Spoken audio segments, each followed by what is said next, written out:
FRR കിച്ചണിലേക്ക് എല്ലാവർക്കും സ്വാഗതം. അപ്പം നമ്മൾ മീൻകറി വെക്കുമ്പോഴത്തേക്ക് വെളിച്ചെണ്ണ തന്നെ എടുക്കാൻ ശ്രമിക്കുക. കാരണം വെളിച്ചെണ്ണയ്ക്ക് നല്ലൊരു ഫ്ലേവർ കിട്ടും. കടുക് ഇട്ടിട്ട് കടുക് നല്ലോണം പൊട്ടി വരുമ്പോഴത്തേക്ക് നമുക്ക് ഉലുവ ഇടാം, മുഴുവൻ ഉലുവ.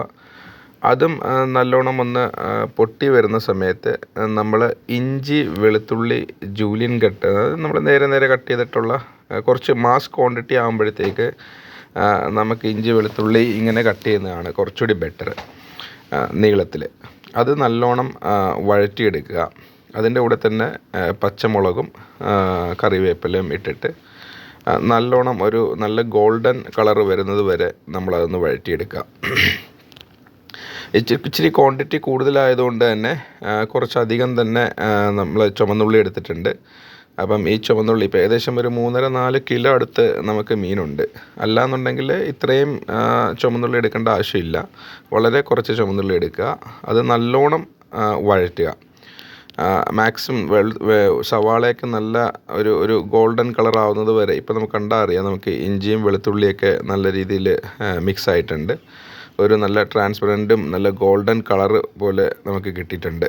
അപ്പോൾ ഇനി നമ്മൾ കുറച്ച് മഞ്ഞപ്പൊടി ഇട്ടിട്ട് നമ്മളത് വഴറ്റണം. കാരണം ഇതിൻ്റെ ഇനി ഇടാൻ പോകുന്ന മസാലകളുടെ ഒന്നും കുത്തലുണ്ടാകാൻ പാടില്ല. അപ്പോൾ നല്ലോണം നമ്മളത് വഴറ്റണം. ഇനി ഒരു 2 ടേബിൾ സ്പൂൺ നമ്മുടെ മല്ലിപ്പൊടി ഇടുക. മല്ലിപ്പൊടി ഇട്ടിട്ട് അതൊരു നല്ല തിക്നെസ് കിട്ടാൻ വേണ്ടി ഇടുന്നത് കേട്ടോ. അത് ഇട്ടില്ലെങ്കിലും കുഴപ്പമൊന്നുമില്ല. പക്ഷേ ഇത്രയും ക്വാണ്ടിറ്റി ഉള്ളതുകൊണ്ട് നമുക്ക് ആ ഒരു കുറുകിയ ഗ്രേവി കിട്ടണം. ഒരു 5 ടേബിൾ സ്പൂൺ നമ്മുടെ കാശ്മീരി മുളക് പൊടിയും, അതേപോലെ തന്നെ നമ്മൾ നോർമൽ മുളക് പൊടി ഉണ്ടല്ലോ, നമ്മൾ എരിവുള്ള മുളക് പൊടി, ആ എരിവുള്ള മുളക് പൊടി ഇട്ടിട്ട് നമ്മളതൊന്ന് മിക്സ് ചെയ്യുക. ഇനി ഞാൻ നേരത്തെ പറഞ്ഞതുപോലെ തന്നെ നല്ല രീതിയിൽ നമ്മളുടെ എല്ലാം ഇളകി, മീൻസ് നമ്മളുടെ മസാലകളെല്ലാം പച്ചമണം എല്ലാം മാറി നല്ല ഡാർക്ക് കളറിലാക്കി നമുക്ക് മീൻസ് നമ്മുടെ മസാല കിട്ടണം. അതാണ് വേണ്ട. അപ്പോൾ നമ്മളുടെ കളറ് നമ്മളെല്ലാം ഇളക്കി കഴിയുമ്പോഴത്തേക്ക് ഇതേപോലെ ഡാർക്ക് കളറിൽ നമുക്ക് കിട്ടും.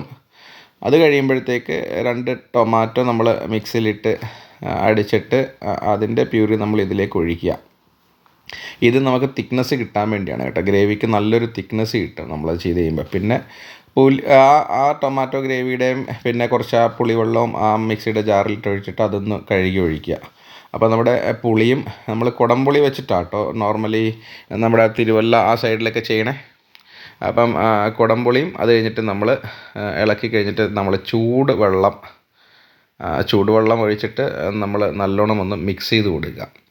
അപ്പോൾ അതിൻ്റെ ആവശ്യത്തിനുള്ള വെള്ളം അറിയാമല്ലോ. അപ്പോൾ അതിൻ്റെ കൂടെ കുറേ ഉപ്പും നമ്മൾ ആവശ്യത്തിനുള്ള ഉപ്പ് ഇട്ട് കൊടുക്കുക.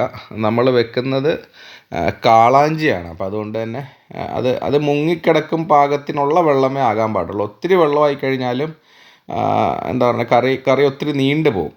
അങ്ങനെ നീണ്ടു പോകാതിരിക്കാൻ വേണ്ടിയാണ് നമ്മൾ കുറച്ച് വെള്ളം ഇട്ട് ചെയ്യണേ. നമ്മൾ പീസുകൾ ഇട്ട് കഴിഞ്ഞാൽ പിന്നെ അറിയാമല്ലോ, നമുക്ക് പിന്നെ ഒരു കാരണവശാലും നമ്മൾ തവി യൂസ് ചെയ്യരുത്. അതിപ്പം നമ്മുടെ തടിയുടെ തവി ആണെങ്കിലും റെക്കമെൻഡ് ചെയ്യില്ല. തവി യൂസ് ചെയ്യാണ്ടിരിക്കുന്നതാണ് ഏറ്റവും നല്ലത്. അത് കഴിഞ്ഞിട്ട് കുറച്ച് കുരുമുളക് പൊടി നമ്മളൊന്ന് തൂവി കൊടുക്കുക. ഇങ്ങനെയൊക്കെ ചെയ്ത് കഴിയുമ്പോൾ ഇതൊക്കെ ചെറിയ പൊടിക്കൈകളാട്ടോ. ഇങ്ങനെയൊക്കെ ചെയ്ത് കഴിഞ്ഞാൽ നമ്മളുടെ കറിയുടെ ടേസ്റ്റ് ഭയങ്കരമായിട്ടും കൂടും. അപ്പോൾ കറി നല്ലോണം കുറുകി വന്നിട്ടുണ്ട് കേട്ടോ. നിങ്ങൾക്ക് ആ തിക്നെസ് കാണുമ്പോൾ തന്നെ അറിയാമല്ലോ, നല്ല തിക്കായിട്ട് നല്ല കുഴമ്പ് പരുവത്തിന് കിട്ടിയിട്ടുണ്ട്. ഇത് നമ്മുടെ കുത്തരി ചോറിൻ്റെ കൂടെയും ഒരു ഇച്ചിരി കപ്പയുടെ കൂടെയൊക്കെ എടുത്ത് ആ പുളിയുള്ള ചാറും ആ ഒരു കാളാഞ്ചിയുടെ പീസും, കാളാഞ്ചി ആകുമ്പോഴത്തേക്ക് നിങ്ങൾക്ക് അറിയാമല്ലോ നല്ല ടേസ്റ്റായിരിക്കും. അപ്പോൾ നിങ്ങൾ ഇങ്ങനൊന്ന് ട്രൈ ചെയ്ത് നോക്കുക. നല്ല തിക്ക് ഗ്രേവി നിങ്ങൾക്ക് കിട്ടും. നല്ല തകർപ്പൻ കറിയുമായിരിക്കും. അപ്പോൾ നമുക്ക് നെക്സ്റ്റ് വീഡിയോയിൽ കാണാം.